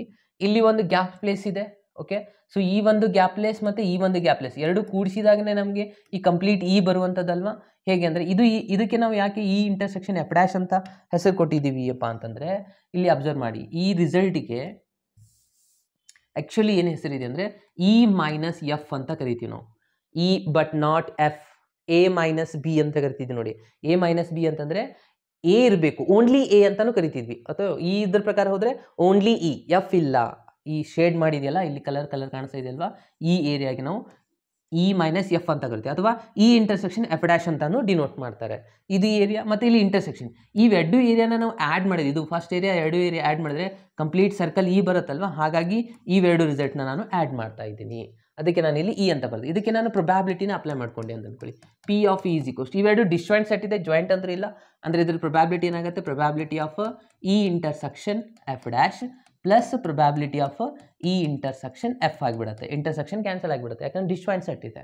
ಓಕೆ. ಸೊ ನಮಗೆ ಈ ರಿಸಲ್ಟ್ ಬೇಕಾಗಿರೋದು, ಇದನ್ನು ನಾನು ಈ ಕಡೆ ಶಿಫ್ಟ್ ಮಾಡ್ತೀನಿ. ಏನಾಗುತ್ತೆ, ಇದು ಉಳಿತಾ probability of E intersection F dash is equals to, ಇದು ಕಂಪ್ಲೀಟ್ ಈ ಕಡೆ ಬರುತ್ತೆ. ಅಂದರೆ ಆಲ್ರೆಡಿ ಪ್ರೊಬ್ಯಾಬಿಲಿಟಿ ಆಫ್ ಇ ಇದೆ, ಈ ಕಡೆ ಬಂದರೆ minus of probability of E intersection F ಆಗುತ್ತೆ. ಈ ಪ್ಲಸ್ ಇದ್ದದ್ದು ಈ ಕಡೆ ತೊಗೊಂಬಂದಿನಿ ನಾನು. ಓಕೆ. ಸೊ ನೆಕ್ಸ್ಟ್ ಏನು ಮಾಡ್ತಾ ಇದ್ದೀನಿ, ಪಿ ಆಫ್ ಇಗೆ ಆ್ಯಸ್ ಇಟ್ ಈಸ್ ಬರ್ಕೊಂಡು ಮೈನಸ್, ಇವಾಗ ಇಲ್ಲೊಂದು ಹಿಂಟ್ ಕೊಟ್ಟಿದ್ದಾರೆ ನೋಡಿ, ಏನು E and F are independent event ಅಂತ. ಅಂದರೆ ಇಂಟರ್ಸೆಕ್ಷನ್ ಜಾಗದಲ್ಲಿ ಇದನ್ನು ನಾನು ಯೂಸ್ ಮಾಡ್ಕೋಬೋದಾ, ಇಲ್ಲಿ ಇಂಟರ್ಸೆಕ್ಷನ್ ಇದೆ, P of E into P of F ಅಂತ ಬರ್ಕೋಬೋದು, because of E and F are independent event. Okay. So ಇವಾಗ ಅಬ್ಸರ್ವ್ ಮಾಡಿಸ್ಕೊಂಡು ಎರಡರಲ್ಲಿ common factor P of E ಕಾಣಿಸ್ತಾ ಇದೆ. ಓಕೆ. ನಾನು ಪಿ ಆಫ್ ಇನ ಕಾಮನ್ ತೊಗೊತಾ ಇದ್ದೀನಿ. ಉಳಿಯುತ್ತೇನು, ಇಲ್ಲಿ 1 ಉಳಿಯುತ್ತೆ, ಇಲ್ಲಿ ಪಿ ಆಫ್ ಎಫ್ ಉಳಿಯುತ್ತೆ. So final answer P of E 1 minus P of F ಅಂತಂದರೆ ಇದರ ಆನ್ಸರ್ ಆಗುತ್ತೆ ಪಿ ಆಫ್ ಎಫ್ ಡ್ಯಾಶ್. ಇದು ಕಾಂಪ್ಲಿಮೆಂಟ್ರಿ, ಇದು ರೂಲ್ ಇದೆ, ಫಸ್ಟ್ ಇಯರಲ್ಲಿ ಸ್ಟಡಿ ಮಾಡಿದ್ದೀರಾ. ಸೊ ಅಂದರೆ ನಮಗೆ ಆನ್ಸರ್ ಏನು ಬಂತು ನೋಡಿ friends, E intersection F dash is equals to probability of E into probability of F dash. ಇದು ಬಂದರೆ ನಾವು ಏನಂತ ಕನ್ಕ್ಲೂಷನ್ ಕೊಡಬೇಕು, ಆಲ್ರೆಡಿ ನಾನು ಹೇಳಿದ್ದೆ, ಇದನ್ನೇ ನಾನು ಪ್ರೂವ್ ಮಾಡಬೇಕಾಗಿರೋದು. ಸೊ ಆಲ್ರೆಡಿ ಆನ್ಸರ್ ಬಂದಿದೆ. ಅಂದರೆ E and F dash are also independent event, are independent ಇವೆಂಟ್ಸ್ಗಳಾಗಿದ್ದಾವೆ. ಓಕೆ. ಇದನ್ನು ನಾವು ಪ್ರೂವ್ ಮಾಡಿದ್ವಿ. ಇದು ಕೇಳ್ಬೋದು 3 ಮಾರ್ಕ್ಸಲ್ಲಿ, ಅಥವಾ ಎಮ್ ಸಿ ಕ್ಯೂ ಅಲ್ಲಿ ಇದರ ಫಾರ್ಮುಲಾನ ಕೇಳ್ಬೋದು. ಯಾವಾಗ E and F independent event ಇರುತ್ತಲ್ಲ, ಇ ಡ್ಯಾಶ್ ಆ್ಯಂಡ್ ಎಫ್ ಇದು ಕೂಡ ಇಂಡಿಪೆಂಡೆಂಟ್ ಇವೆಂಟ್ ಆಗಿರುತ್ತೆ, ಅಥವಾ E dash and F dash ಇದು ಕೂಡ ಇಂಡಿಪೆಂಡೆಂಟ್ ಇವೆಂಟ್ಸ್ಗಳು ಆಗಿರುತ್ತೆ ಸ್ಟೂಡೆಂಟ್ಸ್. ಓಕೆ. ಇದು ಒಂದು ನೋಟಲ್ಲಿ ನೀವು ನೆನ್ಪಿಟ್ಕೋಬೇಕು, ಎಮ್ ಸಿ ಕ್ಯೂ ಅಲ್ಲಿ ಬರಬಹುದು ಕ್ವಶನ್ಸ್ಗಳು. ಓಕೆ. ಸೊ ಇವಾಗ ನಾನು ನೆಕ್ಸ್ಟ್ ಇನ್ನೂ ಒಂದು ಸ್ಮಾಲ್ ಥಿಯರಮ್ ಇದೆ, ಅದನ್ನು ನಾನು ಪ್ರೂವ್ ಮಾಡ್ತಾ ಇದ್ದೀನಿ. ಏನಿದೆ ಸ್ಟೇಟ್ಮೆಂಟ್ ನೋಡಿ, A and B are 2 independent events, then the probability of occurrence of at least one of A and B is given by ಇದು ನಮ್ಮದು ಪ್ರೂವ್ ಮಾಡಬೇಕಾಗಿರೋದು. ಅಟ್ಲೀಸ್ಟ್ ಒನ್ ಆಫ್ ಅಂದರೆ A union B is equals to 1 minus P of A dash into P of B dash ಅಂತ ನಾವಿಲ್ಲಿ prove ಮಾಡಬೇಕಾಗಿರೋದು. At least ಅಂತಂದರೆ A union B, A or B ಅಂತಂದಂಗೆ, ಅದಕ್ಕೆ ನಾನು ಇಲ್ಲಿ ಎ ಯೂನಿಯನ್ ಬಿನ ನಾನು ತೊಗೊತಾ ಇದ್ದೀನಿ. ಓಕೆ, ಸೊ ಇವಾಗ ಎಲ್ ಎಚ್ ಎಸ್ ತೊಗೊಂಡು ಆರ್ ಎಚ್ ಎಸ್ನ ಪ್ರೂವ್ ಮಾಡೋಣ. ಎಲ್ ಎಚ್ ಎಸ್ ಅಲ್ಲಿ ಏನಿದೆ, probability of A union B is equals to ಏನಾಗುತ್ತೆ, probability of A union B ಅಂದರೆ first year formula P of A plus P of B minus probability of A intersection B ಆಗುತ್ತೆ. ಕರೆಕ್ಟಾ? So A intersection B ಆದರೆ ಸ್ವಲ್ಪ ಕರೆಕ್ಟಾಗಿ ಬರೆಯೋಣ, A intersection B. Okay, so ಇಲ್ಲಿ observe ಮಾಡಿ, P of ಎನ ಆ್ಯಸ್ ಇಟ್ ಈಸ್ ಬರ್ಕೊತಾ ಇದ್ದೀನಿ ಪ್ಲಸ್ ಪಿ ಆಫ್ ಬಿನೂ ಆ್ಯಸ್ ಇಟ್ ಈಸ್ ಬರೆಯೋಣ ಮೈನಸ್ ಇಂಟರ್ಸೆಕ್ಷನ್ ಆನ್ಸರ್ ಏನಿದೆ ಆಲ್ರೆಡಿ ಹೇಳಿದ್ದಾರೆ A and B are independent event ಇದ್ದರೆ ಇದೇನಾಗುತ್ತೆ P of A into P of B ಆಗುತ್ತೆ. ಕರೆಕ್ಟಾ? ಓಕೆ, ಸೊ ಅಗೇನ್ ಇಲ್ಲಿ ನಾವು ಏನು ಫಾರ್ಮುಲಾ ಅಪ್ಲೈ ಮಾಡ್ಕೋಬೇಕಂದ್ರೆ ಕಾಮನ್ ಫ್ಯಾಕ್ಟರ್. ಇವೆರಡರಲ್ಲಿ ಕಾಮನ್ ಏನು ಕಾಣಿಸ್ತಾ ಇದೆ, ಪಿ ಆಫ್ ಬಿ ಕಾಣಿಸ್ತಾ ಇದೆ. ಸೊ ಪಿ ಆಫ್ ಏನು ಇದೆಯಲ್ಲ ಅದನ್ನು ನಮಗೆ ಏನು ಪ್ರೂವ್ ಮಾಡಬೇಕಾಗಿರೋದು ಇದನ್ನು. ಸೊ ಅದ್ರ ಸಲುವಾಗಿ ನಾನು ಇದು ತೊಗೊಂಡ್ರೆ ನನಗೆ ಈಸಿ ಆಗುತ್ತೆ, ಹಾಗಾಗಿ ನಾವು ಇದನ್ನೇ ತೊಗೊಳ್ಬೇಕು. ಪಿ ಆಫ್ ಬಿ ಕಾಮನ್ ಕಾಣ್ತಾ ಇದೆ, ಅದನ್ನು ನಾನು ಇಲ್ಲಿ ಕಾಮನ್ ತೊಗೊತಾ ಇದ್ದೀನಿ. ಉಳಿಯುತ್ತೆ ಏನು ನೋಡಿ ಸ್ಟೂಡೆಂಟ್ಸ್, ಇಲ್ಲಿ 1 ಉಳಿಯುತ್ತೆ, ಇಲ್ಲಿ ಪಿ ಆಫ್ ಎ ಉಳಿಯುತ್ತೆ. ಓಕೆ, ಇನ್ನು ಲಾಸ್ಟಲ್ಲಿ ಪಿ ಆಫ್ ಎ ಅಂತಂದರೆ ಇವಾಗಲೇ ನಾವು ಹಿಂದಿನ ಒಂದು ಎಕ್ಸಾಂಪಲಲ್ಲಿ ಚೆಕ್ ಮಾಡಿದ್ವಿ, P of A dash is equals to 1 minus P of A ಅಂತ ಬರಿಬೋದು, ಅಥವಾ P of A is equals to 1 minus P of A dash ಈ ಥರನೂ ಬರೀಬೋದು ಫ್ರೆಂಡ್ಸ್. ಎರಡೂ ಸೇಮ್. ಓಕೆ, ಎರಡರದ್ದು ಕಾಂಪ್ಲಿಮೆಂಟ್ರಿ ಕರೆಕ್ಟ್ ಆಗುತ್ತೆ. ಇದು ಮೈನಸ್ ಇದು ಈ ಕಡೆ ಬಂದರೆ ಇದು ಈ ಕಡೆ ಹೋದರೆ ಅದರ ಆನ್ಸರ್ನು ಕರೆಕ್ಟಾಗಿ ಇರುತ್ತೆ. ಸೊ ಹಾಗಾಗಿ ನಾನು ಇಲ್ಲಿ ಪಿ ಆಫ್ ಎ ಜಾಗದಲ್ಲಿ 1 minus P of A dash ಅಂತ ಬರೀತಾ ಇದ್ದೀನಿ. ಓಕೆ, ಅದಾದಮೇಲೆ ಪ್ಲಸ್ ಅಗೇನ್ ಇದು ಪಿ ಆಫ್ ಬಿನ ಆ್ಯಸ್ ಇಟ್ ಈಸ್ ಬರ್ಕೊಳ್ಳೋಣ. ಸೊ ಇದನ್ನು ನೋಡಿ, again 1 minus P of A ಅಂತಂದರೆ ಏನು ಬರೀಬೇಕು ನಾನು ಅಂತ ಹೇಳಿದೆ, ಪ್ರೊಬ್ಯಾಬಿಲಿಟಿ ಆಫ್ ಎ ಡ್ಯಾಶ್ ಥರ ಬರಿಬೋದಲ್ವಾ. ಓಕೆ, ಸೊ ಅಗೇನ್ ಇಲ್ಲಿ ಅಬ್ಸರ್ವ್ ಮಾಡಿ, ಈ ಬ್ರ್ಯಾಕೆಟ್ನ ನಾವು ಇಲ್ಲಿ ತೆಗೆದುಬಿಡೋಣ ಫ್ರೆಂಡ್ಸ್.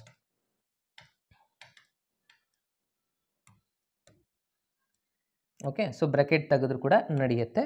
ಓಕೆ, ಇಲ್ಲೇನಿದೆ 1 ಇತ್ತು, ಇಲ್ಲಿ ಪ್ರೊಬ್ಯಾಬಿಲಿಟಿ ಆಫ್ ಎ ಡ್ಯಾಶ್ ಇದೆ. ಸೊ ಇವಾಗ ಇದನ್ನು ಮತ್ತೆ ಇದನ್ನು ಅಬ್ಸರ್ವ್ ಮಾಡೋಣ. ಮತ್ತೆ ಕಾಮನ್ ಫ್ಯಾಕ್ಟರ್ ಕಾಣಿಸ್ತಾ ಇದೆ P of A dash. So 1ಗೆ ನಾವು ಯಾವುದೇ ಡಿಸ್ಟರ್ಬ್ ಮಾಡೋದಿಲ್ಲ, 1 ನಾನು ಆ್ಯಸ್ ಇಟ್ ಈಸ್ ಬರ್ಕೊತಾ ಇದ್ದೀನಿ, ಯಾಕಂದರೆ ನಾವು 1 ಪ್ರೂವ್ ಮಾಡಬೇಕಾಗಿರುವಂಥದ್ದು ಇಲ್ಲಿ. ಸೊ ಹಾಗಾಗಿ 1 ಆ್ಯಸ್ ಇಟ್ ಈಸ್ ಇರೋಣ.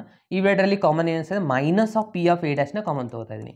ಮೈನಸ್ ಆಫ್ ಕಾಮನ್ ತೊಗೊಂಡ್ಮೇಲೆ ಇಲ್ಲೇನು ಉಳಿಯುತ್ತೆ, ಪ್ಲಸ್ 1 ಉಳಿಯಿತು, ಇದು ಮೈನಸ್ ಆಗುತ್ತೆ, ಯಾಕಂದರೆ ಮೈನಸ್ ಮೈನಸ್ ಪ್ಲಸ್ ಆಗಿಬಿಡುತ್ತೆ. ಇಲ್ಲಿ ಇದು ಕಾಮನ್ ಹೋದರೆ ಪಿ ಆಫ್ ಬಿ ಉಳಿಯುತ್ತಲ್ವಾ. ಎಸ್, ಸೊ ಇನ್ನು last answer 1 minus P of A dash as it is ಬರ್ಕೊಳ್ಳೋಣ. 1 ಮೈನಸ್ ಬಿ ಅಂತಂದರೆ ಅದು ಕಾಂಪ್ಲಿಮೆಂಟ್ರಿ ಪ್ರಕಾರ ಬಿ ಡ್ಯಾಶ್ ಆಗುತ್ತೆ. ಸೊ ಬಂತಲ್ವಾ ನಮ್ದು ಆನ್ಸರ್. ನಾವು ಏನು ಪ್ರೂವ್ ಮಾಡಬೇಕಾಗಿತ್ತು, ಅದು 1 minus P of A dash into P of B dash. Okay, so ಇದು ಕೂಡ ಥಿಯರಮ್ ಇಂಪಾರ್ಟೆಂಟ್ ಆಗುತ್ತೆ, ಕೇಳಬಹುದು ನಿಮ್ಮ ಎಕ್ಸಾಮಲ್ಲಿ. 3 ಮಾರ್ಕ್ಸ್ಗೂ ಬರ್ಬೋದು ಅಥವಾ 2 ಮಾರ್ಕ್ಸ್ಗೂ ಕೇಳ್ಬೋದು ಫ್ರೆಂಡ್ಸ್. ಸ್ವಲ್ಪ ಕೇರ್ಫುಲ್ ಆಗಿ ಇದನ್ನು ಸ್ವಲ್ಪ ಪ್ರಾಕ್ಟೀಸ್ ಮಾಡಿ, ಸಿಂಪಲ್ ಇದೆ. ಓಕೆ, ಸೊ ಇದಾಗಿದೆ ಕಂಪ್ಲೀಟ್ ಇಂಟ್ರೊಡಕ್ಷನ್ನು 13.2ದು. ಸೊ ಇನ್ನು ನೆಕ್ಸ್ಟ್ ವಿಡಿಯೋದಲ್ಲಿ ಅಂದರೆ 4th ಸೆಷನಲ್ಲಿ ಕಂಪ್ಲೀಟ್ 13.2ದು ಎಕ್ಸಸೈಸ್ನ ಪ್ರತಿಯೊಂದು ಎಕ್ಸಾಂಪಲ್ನ ಸಾಲ್ವ್ ಮಾಡ್ತಾ ಇದ್ದೀನಿ. ಸೊ ಅಲ್ಲಿವರೆಗೂ ನಿಮ್ಮೆಲ್ಲ ಫ್ರೆಂಡ್ಸ್ಗಳಿಗೆ ಈ ಒಂದು ವಿಡಿಯೋ ಲಿಂಕ್ನ ಶೇರ್ ಮಾಡಿ, ಅವ್ರಿಗೆ ಕೂಡ ಅಂಡರ್ಸ್ಟ್ಯಾಂಡ್ ಆಗಲಿ ಸ್ಟೂಡೆಂಟ್ಸ್. ಹೇಗೆ ಏನಾದರೂ ಡೌಟ್ಸ್ಗಳಿದ್ದರೆ ನನಗೆ ಈ ವಿಡಿಯೋ ಕೆಳಗಡೆ ಕಮೆಂಟ್ ಮಾಡಿ. ಸೊ ಅಲ್ಲಿವರೆಗೂ ಕೀಪ್ ವಾಚಿಂಗ್, ಕೀಪ್ ಲರ್ನಿಂಗ್, ಬಾಯ್.